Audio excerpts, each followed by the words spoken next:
দেশ এবং প্রবাস থেকে এই মুহূর্তে যারা দেখছেন সবাইকে আসসালামু আলাইকুম। আজকে আমি অবস্থান করছি বাংলাদেশের প্রথম বেওয়ারিশ হাসপাতালে। আমরা চেষ্টা করে যাচ্ছি বেওয়ারিশ মানুষদের জন্য একটি অবস্থান নির্ণয়ের, এবং আমাদের স্লোগান বা সংগ্রামী হচ্ছে বাংলাদেশে একটি স্বতন্ত্র বেওয়ারিশ মেডিকেল কলেজ হাসপাতাল তৈরি করা, সরকারিভাবে কিংবা বেসরকারিভাবে।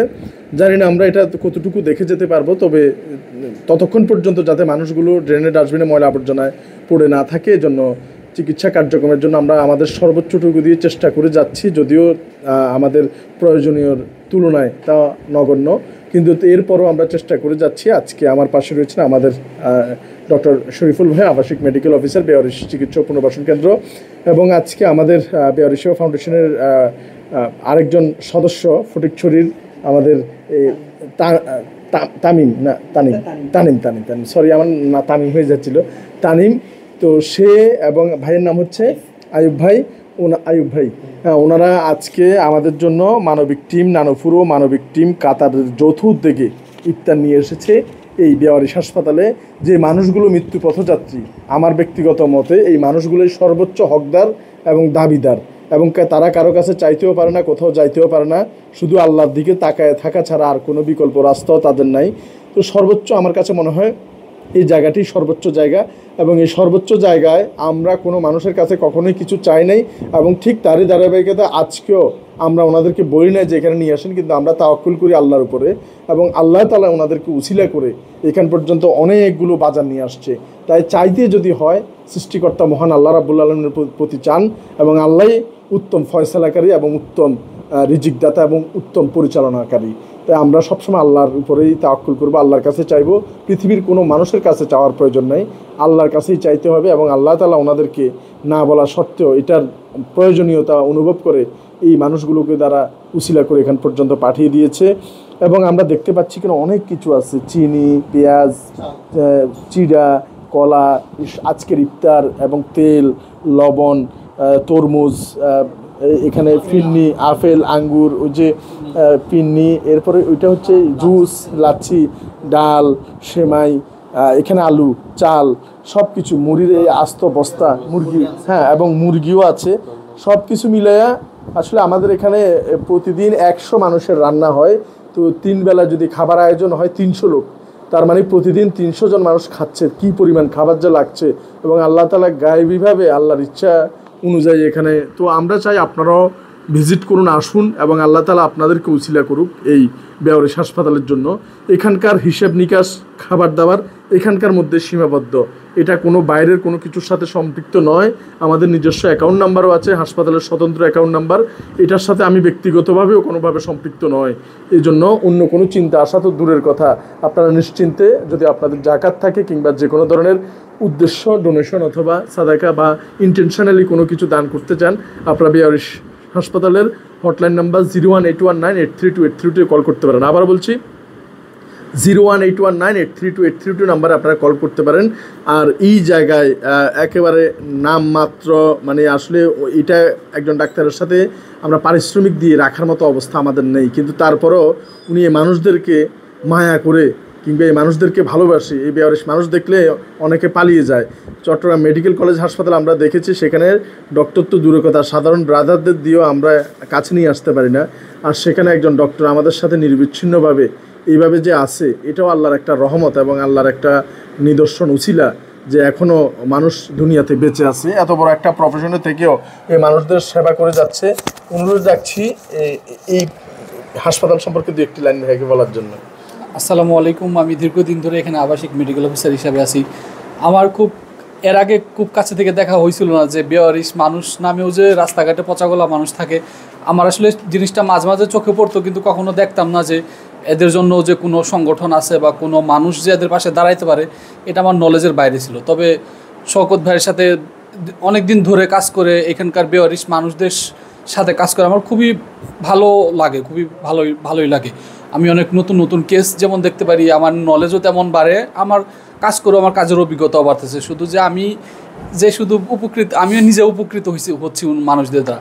তাছাড়া আজকে বড় ভাইদের যে বড় একটা, আমি বলবো বিশাল বড় একটা ইফতারের আয়োজন ওনারা করে নিয়ে আসছে, এটা সত্যি খুবই মহৎ উদ্যোগ।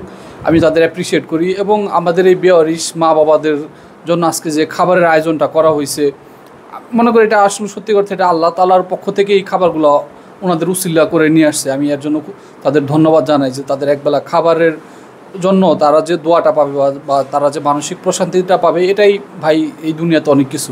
ধন্যবাদ সবাইকে। ধন্যবাদ ডাক্তার শরীফুল ভাইকে। এই পাশে রয়েছে আমাদের তানিম ভাই আর ইয়াকুব ভাই, আরিফ ভাই, সরি। তো ভাইয়া আপনাদের কাছে প্রথমে আমি তানিমের কাছে যাচ্ছি, তারপরে ভাইয়ের কাছে যাচ্ছি, যে যারা স্পন্সর করেছে ওনাদেরকে আরেকবার আমরা তো ধন্যবাদ জানাচ্ছি, তোমাদের পক্ষ থেকেও এই যে আমাদের কাছে আমানতগুলো নিয়ে আসছো, একটু যদি কিছু বলো।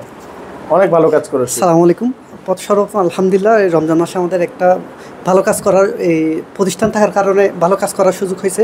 প্রথমত মানবিক টিম নানুপুর ও মানবিক টিম যৌথ উদ্যোগে ফটিকছড়িতে প্রায় 210 পরিবারকে আমরা কাঁচা ইফতারি প্রদান করছি। এক পরিবার কাছে 11 কেজি করে। তো আমরা ওই পরিবার বিভিন্ন জায়গায় যখন ইফতারি দিতে গেছি আমাদের মাথায় উপলব্ধি আসছে বা আমাদের চিন্তা আসছে, হ্যাঁ আমাদের সমাজে বা আমাদের সমাজে যারা সমাজ থেকে দিচ্ছে বা বিভিন্ন সামাজিক সংগঠন থেকে দিচ্ছে, কিন্তু যে বৃদ্ধাশ্রম, এতিমখানা, এদের অনেক পিছিয়ে, এদের তো খানার মোটামুটি একটা সমস্যা থাকতে পারে। আমাদের ওই চিন্তা থেকে আমরা আজকে প্রায় 55,000 টাকার এখানে ইফতারি এবং সেহরি বা বাজার আমরা নিয়ে আসছি। আসলে শকত স্যারের কথা আমি কী বলবো, স্যারকে আমি সবসময় মানে অনুকরণ করি। স্যারের ভালো কাজগুলো আমি গ্রহণ করি এবং ফটিকছড়িতে আমি ছড়ানোর জন্য চেষ্টা করি। ইতিমধ্যে ফটিকছড়ি বেশ কয়েকবার উনি মানবিক টিমের আহ্বানে গেছে। তো ইনশাল্লাহ আমরা বেহারিস সাহেব হাসপাতালে ভবিষ্যতে আমরা পাশে থাকবো যতটুকু সম্ভব নিজেদের অবস্থান থেকে এবং সবার কাছ থেকে, আমাদের সবার কাছ থেকে সহযোগিতা নিয়ে। আমি বিশেষ করে আজকে কৃতজ্ঞতা জানাতে হচ্ছে আমাদের বিশেষ করে প্রবাসী ভাইরা আমাদের যথেষ্ট সাপোর্ট সহযোগিতা করে এবং বিশেষ করে আমাদের শুভাকাঙ্ক্ষী, আমার সদস্য এবং আমাদের আত্মীয় স্বজন বন্ধুবান্ধব সবাই আমাকে সাপোর্ট সহযোগিতা করে যাচ্ছে। মানবিক টিম নানুপুর এবং মানবিক টিম যৌথ কাতার, যার কারণে ফটিকছড়িতে বিভিন্ন মানবিক কাজ করে যাচ্ছে, ঘরবাড়ি থেকে শুরু করে বিভিন্ন চিকিৎসা খরচ থেকে শুরু করে আসলে আমি বলে শেষ করতে পারবো না। ইতিমধ্যে আমরা বন্যায় ক্ষতিগ্রস্তদের পাশে দাঁড়িয়েছি প্রায় 6 থেকে 7 লক্ষ টাকার পুনর্বাসন প্লাস এই রান্না করা ইফতারি, তারপর রান্না করা খানা এবং কাঁচা বাজার আর কি। তো আমরা এইভাবে ধারাবাহিক কাজ করে যাবো। আমরা স্বচ্ছতা জবাবদিহি, এটা স্যারকে আমরা অনুসরণ করি। আমরা কে কী দিচ্ছে আমাদের পেজের মাধ্যমে আমাদের সব কিছু ডিটেলস দিয়ে দিই। এই বলে আমি কৃতজ্ঞতা জানাচ্ছি স্যারকে। যদি কিছু বলেন। আসসালামু আলাইকুম। আসলে আমি অনেক দিন যাবৎ আমার শকত স্যারের বড় একটা ফ্রেন্ড, কিন্তু চাকরি করার কারণে ওনার সাথে আমার সাক্ষাৎ হয় নাই। অনেকবার চেষ্টা করেছি, হয় নাই। কিন্তু আমার স্যারের এই কর্মকাণ্ডগুলো দেখে আমি সর্বপ্রথম আমার বন্ধু, আমার ক্লাসমেট তানিমকে ফোন করি, ভাই আমি আপনাদের টিমে থাকতে চাই। তো সেইখান থেকে আমি মানবিক টিম নানুপুরের সাথে আসি।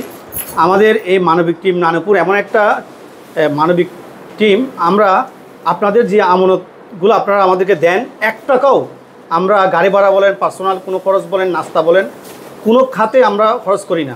অর্থাৎ আপনারা যদি 1 টাকা দেন, যাকে দিচ্ছেন তাকে আমরা 1 টাকাই দিই। তো আমাদের আজকের উদ্যোগের জন্য আমাদের প্রবাসী ভাইদেরকে আমরা বিশেষভাবে ধন্যবাদ জানাচ্ছি। ওনারা সবসময় আমাদের পাশে আছে। তানিম ভাই সব কিছু বিস্তারিত বলছেন, আমি আর বিস্তারিত বলবো না। আমি আজকে এখানে আসতে পেরে আমার এত আনন্দ লাগছে। আমার অফিসে প্রায় 3000 মানুষের একটা ইফতার পাঠিয়েছিল, আমি ওইটাকে মানে ওভারটেক করে এখানে আসছি শুধুমাত্র শকত স্যারের সাথে দেখা করার জন্য এবং মানবিক টিম এই নানুপুরকে সাপোর্ট করার জন্য। ধন্যবাদ। জি ধন্যবাদ ভাইয়া। আসলে যারা আল্লাহওয়ালা মানুষ এবং মানুষের কল্যাণ করে, আল্লাহ তাআলা কাল কিয়ামতের ময়দানে বলবো যে আমি অসুস্থ ছিলাম, অসহায় ছিলাম, তোমরা আমাকে দেখো নাই। এই মামলা থেকে যাতে আল্লাহ তাআলা আমাদেরকে মুক্তি দেয়, নাজাত দেয়, এই জন্য আমাদের এই প্রচেষ্টা। নামাজের হিসাব আল্লাহ মাফ করলেও, রোজার হিসাব আল্লাহ মাফ করলেও, মানুষের হক যে আমরা নষ্ট করছি, এটার হক কিন্তু মানুষ না মাফ করলে মাফ করার কোনো সুযোগ নেই। তাই এই জন্য আমরা চেষ্টা করব, এই মৃত্যু পথযাত্রী মানুষ এর চেয়ে বড় দোয়া কবুলের জায়গা আর কিছু নেই। এবং সঠিক জায়গা আল্লাহ পাক সঠিকভাবে সঠিক মানুষ দ্বারা এগুলো পৌঁছে দিয়েছে। যে ভাইরা দূর থেকে এগুলো স্পন্সর করছেন, আল্লাহ পাক আপনাদের সুস্থতা এবং উত্তম খায়ের দান করুক। এবং আপনারা আসুন, ভিজিট করুন এবং আমাদের এই প্রাণের 2 ভাইয়ের জন্য অনেক অনেক দোয়া এবং ভালোবাসা রইল। ভবিষ্যতেও যাতে আল্লাহ পাক এই ধরনের এক স্বচ্ছভাবে মানুষের কল্যাণের জন্য ওনাদেরকে নিয়োজিত রাখে মৃত্যুর আগ পর্যন্ত। ধন্যবাদ সবাইকে। বাংলাদেশের প্রথম বেহারিস হাসপাতাল থেকে আসসালামু আলাইকুম রহমতুল্লাহ বারাকাতুহু।